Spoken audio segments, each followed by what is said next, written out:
Singapore has been grappling with the COVID-19 outbreak, another silent killer is on the loose.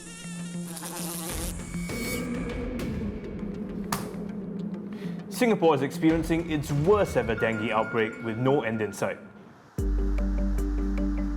In the first 8 months of this year, more than 27,000 cases were detected. This figure has surpassed the historical high of over 22,000 cases in 2013. We've been battling with dengue for as long as I can remember. But what is worrying is the sheer number of cases recorded this time. In this episode, I want to find out why there is such a huge spike in dengue cases this year and why we can't seem to get rid of it.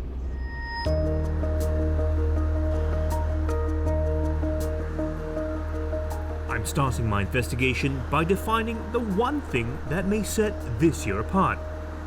A circuit breaker to mitigate the spread of COVID-19. For more than a month, Singaporeans were confined to their homes to work and study.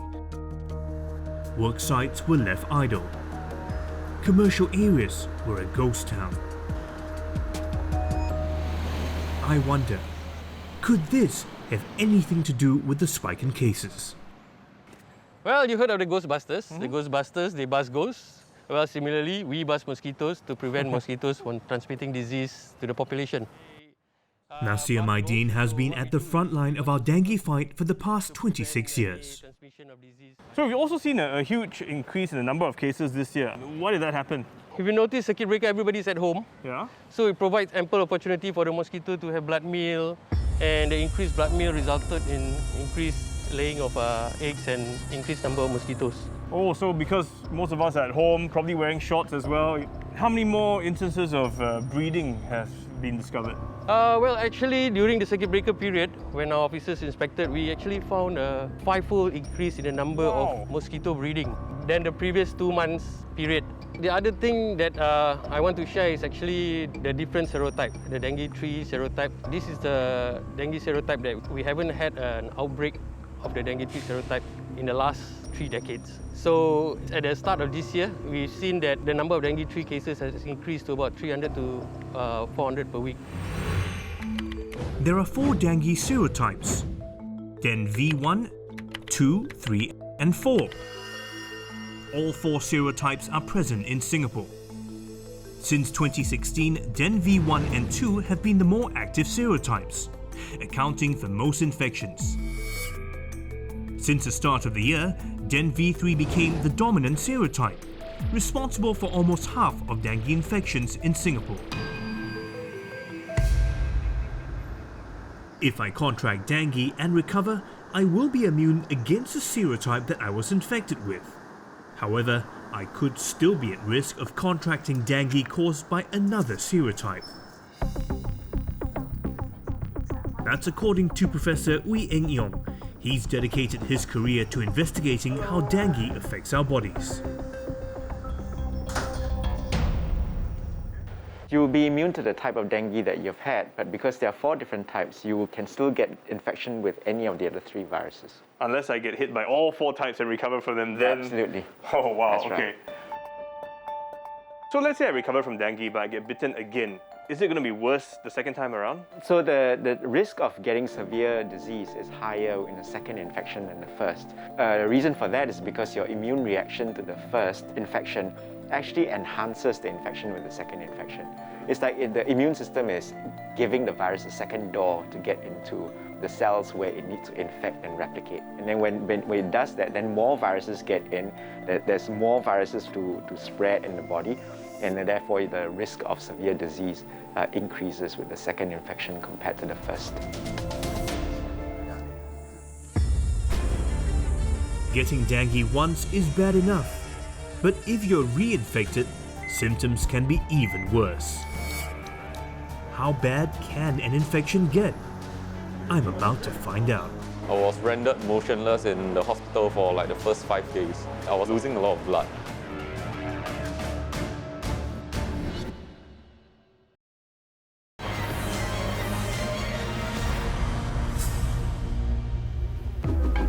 dengue has infected more than 27,000 Singaporeans this year, the highest ever since 2013. And I've learned that one can never be immune to this disease, as there are different types of the virus circulating. I'm about to meet someone who, despite his best efforts, fell victim to this disease not once, not twice, but 3 times. Okay, can you recall of the 3, which was the worst? Definitely the third one. The third one was the worst. Why was it the worst? When I was hospitalized, it was so bad that I couldn't stand up straight. Okay. I was rendered motionless in the hospital for like the first 5 days. Okay. I couldn't shower, I couldn't brush my teeth.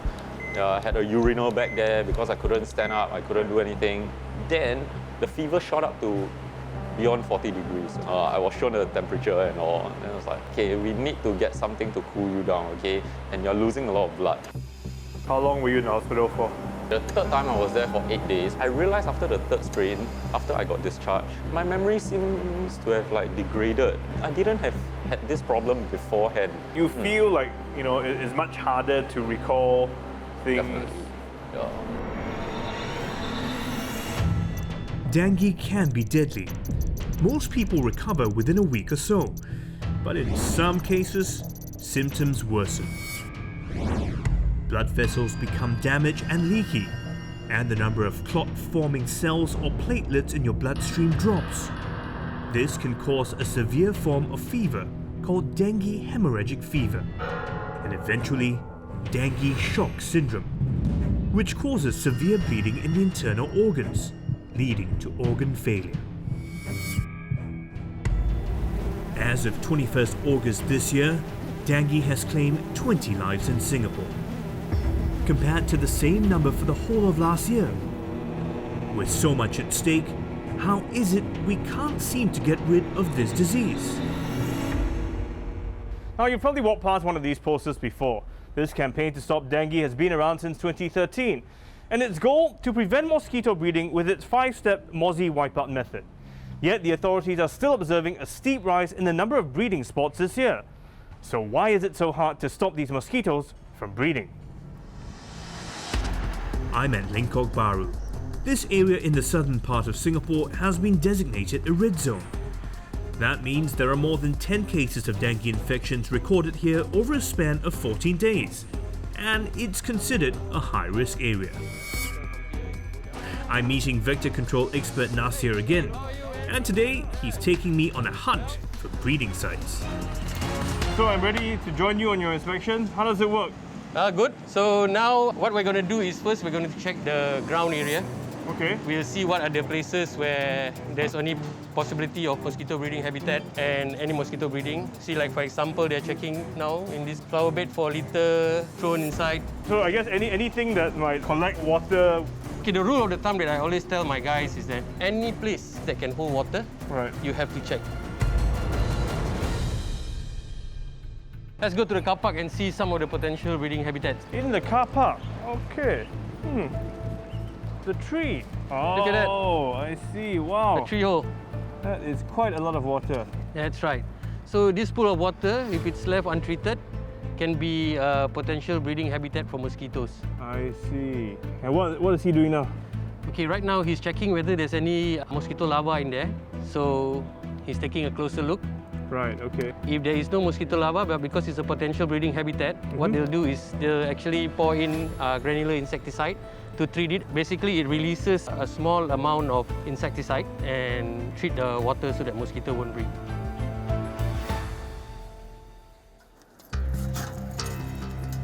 But it's not just the obvious places these officers are on the lookout for. Often, it's what lurks beneath covered surfaces. So this area looks pretty clean and dry. Well, if you open the drains and see, these are some of the problems associated with it. But this is just regular drain water, right? Yeah, but because it's stagnant, it can provide a mosquito to breed.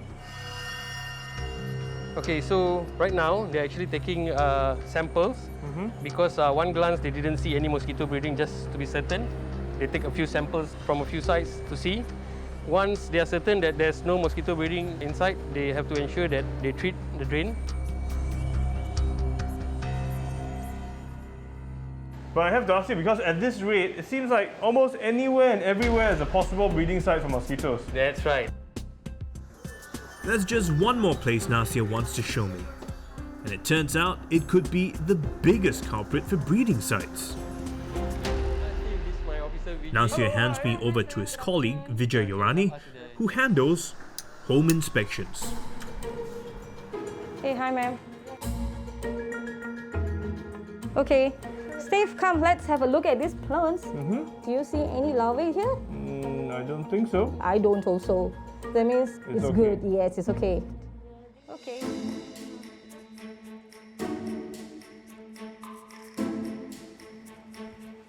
So we're checking in the toilet here, and toilets, this yes. is essentially a bucket Yep. where sometimes I guess the mop will drip off the residue water, Yes, right? Steve, yes. Again, yeah, some water, Yes. but it looks clean. It's clean, yes. So another thing we have to look over here is those toilet brush holders. I don't see any brush holders over here. So Okay. it looks fine. No stagnant water. Okay, ma'am, I'm going to do an aerosol spray. Okay, the reason why I'm doing it because of the adult mosquitoes. They could be hiding at those dark corners. What I'm going to do is I'm going to spray at those dark corners. I gotta say, that was pretty hard work. But I now realize why, despite our best efforts at enforcement, it's virtually impossible to get rid of mosquito breeding sites altogether. Doesn't help that our complacency adds to this as well. Because all you need is a pool of water the size of this 20-cent coin for the Aedes mosquito to breed. Aedes mosquitoes breed easily, so just eradicating breeding spots may not be enough. But I hear there's an unconventional way to control the Aedes mosquito population. This is Caleb Lee, and this is the gadget he works with. And if you think this is meant to shoot at mosquitoes, you can't be further from the truth. I'm releasing the male mosquitoes. Okay, why are you doing that? Well, basically, the mosquitoes are releasing contains the Wolbachia bacterium, and when Okay. they mate with the females, the resulting eggs will not hatch. So, by doing so, we hope to reduce the mosquito population in this area. Oh, wow. Oh, but these are male mosquitoes, and it's the female ones that bite, right? Yes. Do you want to give it a go? Okay, yeah. Here we go. Wow, look at that. Where are these mosquitoes coming from? Oh, we have a lab that makes them. So they're bred Yes. and I guess infected with this Wolbachia bacteria. Yes.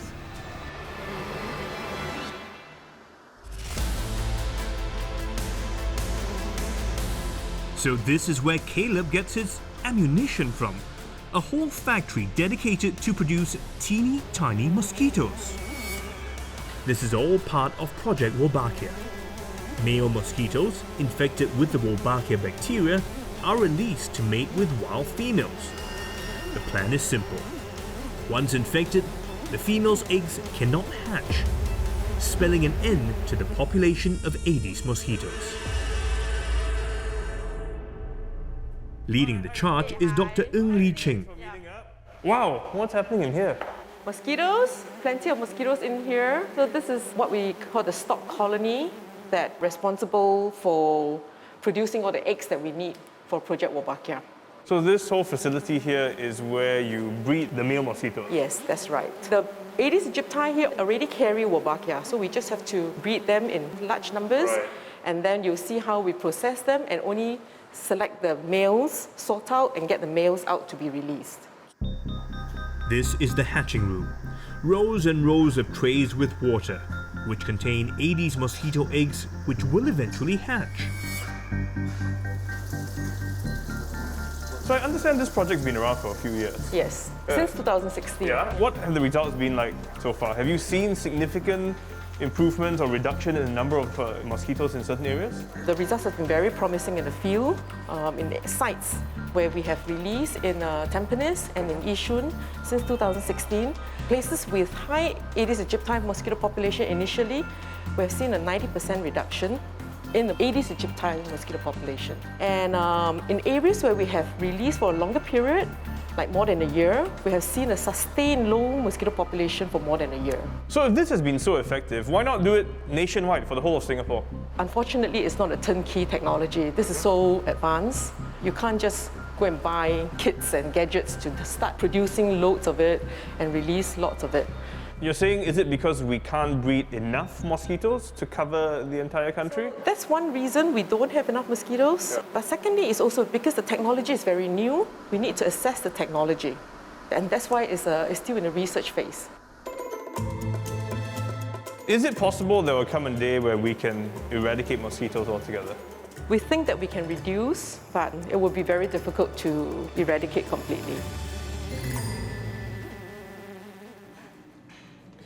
So the idea that we're breeding mosquitoes does sound a bit crazy, but from what I've heard, it actually works. Though we will never ever eradicate mosquitoes altogether, which means we'll still have to worry about dengue fever. Now, there is a dengue vaccine, but there are limitations. It only works on people between the ages of 12 and 45, and you need to have been infected by dengue prior to taking it. If dengue is here to stay, how do I best protect myself from getting infected? I take the ultimate test. So spray it on like my arms and my clothes, but not underneath my shirt. Exactly. Why is that?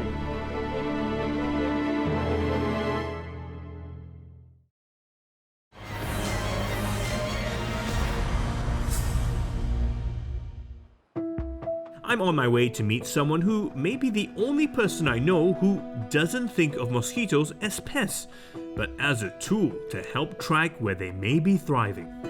Now, I've interviewed a lot of analysts in my day, but Alex is certainly the first mosquito analyst I've met. His job is to plot where the next dengue hotspot could emerge. So the first thing I was going to show you is this. This is our spatial temporal forecasts. So what am I looking at here? Okay, so it's a map of Singapore, and it's colored according to the risk in different neighborhoods. How we identify this risk by pulling together information on, for example, the age of buildings in that estate. We know the older buildings have got more sites that the mosquito can breed in, and so they will tend to have more risk of having mosquito breeding, more cases of dengue because of that. It also will account for things such as the weather patterns across the island. So with something like this, will we be able to predict where would be possible hotspots in the country? Let's say a week from now. We use this kind of forecasting method to try to prioritize which neighborhoods should be seen for more active operations by the NEA officers. So forecasting next week's cases is really easy because it's going to be very similar to where the cases are this week. The difficulty is how far forward in time we're able to forecast. Alex can only predict about 2 months into the future. That's not very long, so I'm not taking any chances. If I'm going to be battling with a deadly mosquito, I want to know how best to protect myself. So I'm planning to take a hike, but I want to make sure I'm fully protected. So I've got my spray, got my cream and patches, and also my wristbands. Now the question is, which of these really work? I'm meeting Clement Tan, and I've chosen to meet him here at Chestnut Nature Park. Yes, it's a dengue hotspot.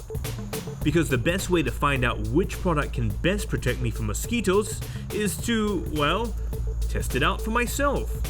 Formerly a consultant in the chemical industry before venturing into pest management, Clement knows a thing or two about protecting himself from pesky mosquitoes. Hey, hi Clement. Let's take a walk, man. Okay. So how do insect repellents work? Insect repellent generally work in 2 ways.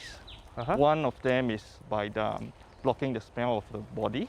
Okay. The other one would be they actually create a smell that the mosquito doesn't like. Before we go any further, I brought along some insect repellents. I've got a spray, I've even got a lotion, I've got patches, and I've also got a wristband. Which is the most effective? Oh, okay. In fact, they are all effective, but it just depends on the activities you're undergoing.